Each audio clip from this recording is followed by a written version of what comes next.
పట్టుకుని మీరు బయలుదేరారు కదా, ఆ తోకకున్న తలకాయతో మాట్లాడి విచారణ చేయించండి. ఈ యాక్షన్ మీద ఖచ్చితంగా ఆ భూములు దేవుడికి వెనక్కి లాక్కోండి. అధికారం మీది, ఏది పడితే అది చేస్తున్నారు కదా. 2012లో, 2007లో, 2014లో, 2015లో అప్పుడు సంఘటన జరిగిందని చాలా మా వాళ్ళ మీద కేసులు కడుతున్నారు కదా, కట్టండి. ఈ దేవుడి ఆస్తి 5.5 ఎకరాలు, 5 ఎకరాలు 30 సెంట్లు ఎంత అనుకుంటా, దీని వెనక్కి లాక్కోండి. సొల్లు కబుర్లు కాకుండా మీకు చావు ఉంటే నిజంగా అంటే అత్యున్నతమైనటువంటి అంటే ఎంతో మంది మహనీయులు చేసినటువంటి ఈ పార్లమెంట్ కుర్చీలో కూర్చున్నారు కదా, మీరు మాట నిలబెట్టుకోండి. మాకు అధికారం లేదు, మీరు దేవుడి ఆస్తి కొట్టేశానని చెప్పి మీరు మాట్లాడుతున్నారు కదా, చేయండి. ఇక నేను బియ్యం కొట్టేశానని ఏదో చెప్తున్నారు. బియ్యం కొట్టేశాను. ఈ బియ్యం కొట్టేసిన మాట ఇప్పుడు చాలాసార్లు చెప్పాను. నా మీద కేసీ పార్టీతో మీ తెలుగుదేశం పార్టీలని మీ పబ్లిక్ ప్రాసిక్యూటర్లని అందరిని అడగండి. లేదు దాంట్లో మీరు మీకు చేతనైతే, మళ్ళొకసారి చెప్తున్నా, మీకు చేతనైతే నాకు దాంట్లో యావజ్జీవ శిక్ష వేస్తారా, లేకపోతే 10 ఏళ్ళు వేయిస్తారా, 25 ఏళ్ళు వేయిస్తారా, వేయించండి.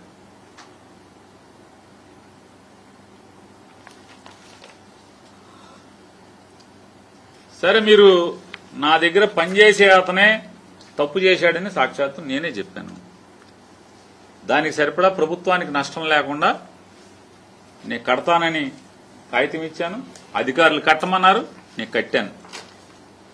కేజీ ఏదైతే ప్రభుత్వానికి నష్టం జరిగిందో కేజీ 90 రూపాయలు, బియ్యం కేజీ 90 రూపాయలు చొప్పున కట్టాను. గవర్నమెంట్ కొనుక్కునే అన్ని ఖర్చులు కలిపి మొత్తం స్టోరేజ్ ఖర్చులతో సహా కలిపి 45 రూపాయలు, 44 రూపాయలు, నేను 90 రూపాయలు చొప్పున కట్టాను. ప్రభుత్వానికి ప్రజల ఆస్తికి నష్టం లేదు కదా. నేను మిమ్మల్ని అడుగుతున్నాను, అలియాస్ చిన్ని గారు, 7 అసెంబ్లీ నియోజకవర్గాల్లో బియ్యం రవాణా మాఫియా నడిపేది మీరు కాదా? ఈ పెద్దిరెడ్డి ఎవడు మీ ఆఫీసులో కూర్చుని రోజు మొత్తం ఈ పార్లమెంట్ మొత్తంలో బియ్యం వ్యాపారం చేసేవాడు ఎవడు మీ ఆఫీసులో ఎందుకు కూర్చుంటున్నాడు? మీకు మేనేజర్ కాబట్టి. ఈ రేషన్ బియ్యాన్ని అమ్మేటువంటి మీ మాఫియా వ్యాపారంలో అదొక వ్యాపారం. దానిలో పెద్దిరెడ్డి నెల నెలా మీకు తీసుకొచ్చి ఈ బియ్యం మాఫియా నడిపేటువంటి మీ మేనేజర్ పెద్దిరెడ్డి 1.5 కోటి మీకు ఇస్తున్నాడా, ఇవ్వట్లేదా? జాగ్రత్తగా పొట్లం కట్టి హైదరాబాద్ పంపించుకుంటున్నారా, పంపించుకోవట్లేదా? బియ్యం నువ్వు అమ్ముకుంటా, అదొక ఆర్గనైజ్డ్ క్రైమ్ కింద మీరు చేస్తా, వైసీపీ వాళ్ళని క్రిమినల్స్ అంటారు. ఎవరు క్రిమినల్, ఎవరు బియ్యం తినేది? అంటే మీరు కళ్ళు మూసుకుని, అంటే పిల్లి కళ్ళు మూసుకుని పాలు తాగితే ఎవడు చూడండి, మీరు కళ్ళు మూసుకుంటే ఎవడు చూడలేదనా? లోకమంతా చూస్తుంది, కోడైకి వస్తుంది. మేం కాదు, మీ తెలుగుదేశం వాళ్ళే మొత్తం టామ్ చేస్తున్నారు. మా ఎంపీ చిల్లరక తప్పితే దేనికి రాడు, నోట్లు లెక్కెట్టుకుంటాకి తప్పితే ఇంకొక దానికి పనికిరాడు. డబ్బు సంపాదించడం, కొట్టేయటం, ఇక్కడి నుంచి హైదరాబాద్ పార్సిల్ చేసేయటం, ఏదోటి చేసుకోవడం, ఇది అయిపోయింది. అక్కడతో ఆగల. 7 ఎమ్మెల్యేల్లో ఏ ఎమ్మెల్యేతో నీ కాపురం బాగుంది? ఎందుకు బాగలేదు? తేడా ఇక్కడే కదా, కొట్టుకుడిగాడే కదా. తిరువూరులో ఏం జరుగుతుంది అంటే, మీ మంచం ఫ్రెండో కంచం ఫ్రెండోతో మీకున్న పలుకుబడిని ఉపయోగించి తిరువూరు ఎమ్మెల్యేని డమ్మింగ్ చేశారు. అతనికి ఏంటంటే మామూలుగా ఎవరికో ఏదో కొబ్బరికాయ దొరికితే కిందేసుకోవాలి మీదేసుకోవాలి తెలియని పరిస్థితుల్లో ఆ ఎమ్మెల్యే ఉద్యోగం వచ్చి అతను కిందేసుకుని మీదేసుకునే పరిస్థితి ఉంటే అది అవకాశంగా తీసుకుని తమ్ముడు కిషోర్ని అడ్డం పెట్టుకుని మీరు మొత్తం పార్లమెంట్ మొత్తాన్ని లూటీ చేస్తున్నారా, చేయట్లేదా? కట్లేరు నుంచి జేసీబీలు, ప్రొక్లైన్లు 14 టైర్ల టిప్పర్లతో ఖమ్మంలోకి వెళ్ళిపోతున్నాయి, వెళ్ళిపోవట్లేదా? అంతా నీ ఫోటో అతికిచ్చే కదా శివనాథ్ అలియాస్ చిన్ని గారు. అక్కడితో ఆగట్లేదు కదా మీరు. అక్కడి నుంచి బూడిద ముందు పాపం మా దగ్గర నుంచి వచ్చిన షావుకారు చేసుకునేవాడు ఫుల్గా మొత్తం అంతా. ఆ షావుకారులో సగం వాటా తీసుకున్నారు కదా మీ కన్సమ్ ఫ్రెండ్తో మాట్లాడి. ఆ సగం వల్ల ఏదో వెనకటికి అరబ్ షేక్ గారు సలికి ఒంటికి తలకాయ పెట్టుకుంటాకి ఇస్తే మొత్తం తోసినట్టుగా ఆ ఎమ్మెల్యేని తోసి చెన్నై కంపెనీకి ఇచ్చారా, ఇవ్వలేదా? అదే కదా తగదప్పుడు. బూడిద వదలట్లా, కట్లేరు వదలట్లా, కేసర కింద ఉంటుంది ఏంటి దాన్ని ఏంటండి కాదండి ఏరండి మునేరు వదలట్లా, కృష్ణమ్మను వదలట్లా, అన్ని చెరపడతామే కదా మొత్తం. దుర్గమ్మను కూడా వదలట్లేదు. ఇప్పుడు లాస్ట్ లో వస్తాడు.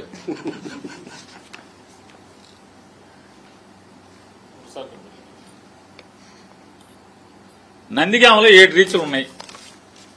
ఫ్రీ ఫ్రీ ఫ్రీ ఇసుక ఫ్రీ అనే బాబు అంటాడు. 5 రీచ్లు మూసేసి కేసరా కాసరబాద రెండే ఎందుకు నడుస్తున్నాయి? ఎందుకని అంటున్నా చెప్పు శివనాథ్, ఎందుకు అంటున్నా అంటే ఎమ్మెల్యే పాపం ఆవిడ రిజర్వేషన్ కాబట్టి ఆవిడ దొక్కేస్తావు. మొత్తం 2 రీచుల్లో ఎన్ని టిప్పర్లు హైదరాబాద్ వెళ్తున్నాయి? ఎవరో చెప్పడం 16 టైర్లు టిప్పర్ అంటున్నారు. అసలు అంత టిప్పర్లు ఇక్కడ ఎక్కడా లేవండి. ఇవన్నీ పోర్టులకి తోలుతాయి పెద్ద పెద్ద, అంత టిప్పర్లు వెళ్తున్నాయి. లారీకి 1,25,000 ట్రిప్పుకి రోజు ఒక ట్రిప్ పడుతుందంట. నందిగామని ఒక్క నియోజకవర్గం నుంచి 50 టిప్పర్లు రోజు హైదరాబాదు ఖమ్మం వెళ్తున్నాయా అట్లేదా? 1,25,000 మన సాయి తెచ్చిస్తున్నాడా? 1,25,000 కరెక్ట్ గానే లెక్కెట్టుకుంటున్నామా? నందిగామ సాయి, కేసరా కాసరాబాద్ సాయి తెచ్చిస్తున్నాడా? లెక్క సరిపోతుందా? రోజు చిల్లకెళ్ళి ఎస్ఐ సీజ్ ఎందుకు చేశాడు? 6 లారీలు ట్రాన్స్ఫర్ చేయిద్దామని ట్రై చేశాం కదా చిల్లకెళ్ళి ఎస్ఐని. ఎవరు ఆపుకున్నారు? పట్టించిన వాళ్ళు ఆపుకున్నారు. అర్థమైందా? తగాదాలు అన్నీయే కదా, వాటాలు తగాదాలే కదా. ఎవరు క్రిమినల్? ఈ ప్రజాసేవ పట్టదా? ఈ సంవత్సరాల్లో ఈ పార్లమెంట్ మొత్తం 7 నియోజకవర్గాల్లో ఎక్కడన్నా నీ పార్లమెంటు నిధులు ఢిల్లీ నుంచి ఏమన్నా ఒక నిధి తెచ్చావా? 1 రూపాయి తెచ్చావా? స్టేట్ గవర్నమెంట్ తెచ్చావా? ఎంతసేపు ప్యాకింగ్ ప్యాకింగ్ ప్యాకింగ్ కదా. చిల్లర ప్యాకింగ్ లెక్కెడతాం, ప్యాకింగే కదా మనం. జగైపేట నుంచి ఎన్ని వెళ్తున్నాయి? ఆ లారీలకు లెక్క మేమే చెప్పాలా?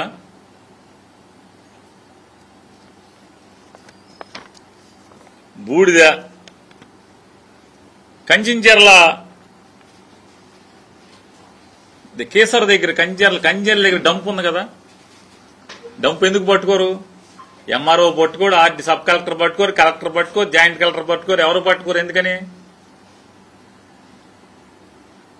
ఆ గుట్ట ఏంటి అసలు మామూలుగా? అసలు మామూలుగా దాన్ని ఏమంటారు, గాంధీ కొండ అంత కొండ ఉంది కదా, అక్కడ పట్టుకోరు ఎవరు కంచెర్ల డంపుని? ఎందుకంటే 1,25,000 మీరు మళ్ళీ వర్షాకాలంలో ఇబ్బంది కదా. కట్లేరు పొంగితే, లేదా మునేరు పొంగితే, పాలేరు పొంగితే, కృష్ణానది పొంగితే వ్యాపారం కలెక్షన్ ఆగిపోద్ది. కాబట్టి రోజు కౌంటింగ్ మెషిన్కి పని చెప్పాలి. కాబట్టి కరెక్టే, మరి మెషిన్ కొన్నాక దానికి లెక్క పని చెప్పకపోతే డబ్బులు వేస్ట్ అయిపోతాయి కదా. నోట్లు లెక్కెడతాకి అంటే దాదాపుగా రూరల్ నియోజకవర్గాల్లో అన్నిట్లో గ్రావెల్, క్రషర్లు, ఇసుక దేన్ని చెరబట్టకుండా వదలు. ఆఖరికి బూడిది కూడా వదలలేదు. ఎతగ్గానికి ఏంటా అసలు మామూలుగా